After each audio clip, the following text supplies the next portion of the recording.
Praise the Lord.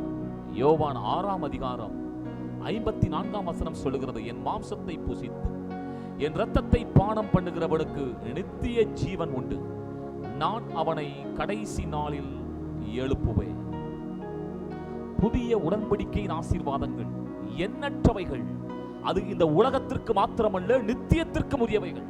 இங்கே இயேசு சொல்கிறார், என் மாம்சத்தை புசித்து என் இரத்தத்தை பானம் பண்ணுகிறவனுக்கு நித்திய ஜீவன் உண்டு.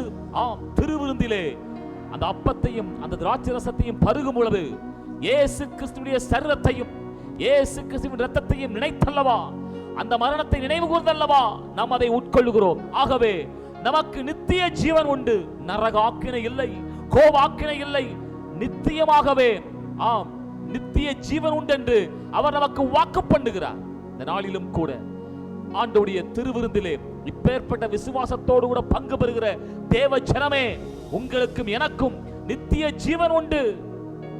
கர்த்தருடைய வருகை தாமதிக்குமானால், நம்முடைய வருகை நம்முடைய மரணம் முந்திக் கொள்ளுமானால், ஆண்டவருடைய வார்த்தை சொல்லுகிறது, கிறிஸ்துவுக்குள்ளே மரித்தவர்கள் முதலாவது எழுந்திருப்பார்கள். கடைசி நாட்களிலே நான் அவனை எழுப்புவேன். ஏனென்றால் அவன் என் இரத்தத்தாலே கழுவப்பட்ட நீதிமான்.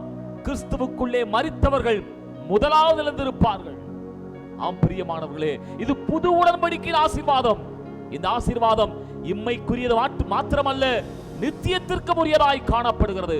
இந்த வார்த்தையை நம்புவோம். இந்த வார்த்தை ஆசீர்வதிப்பாராக. ஆமென்.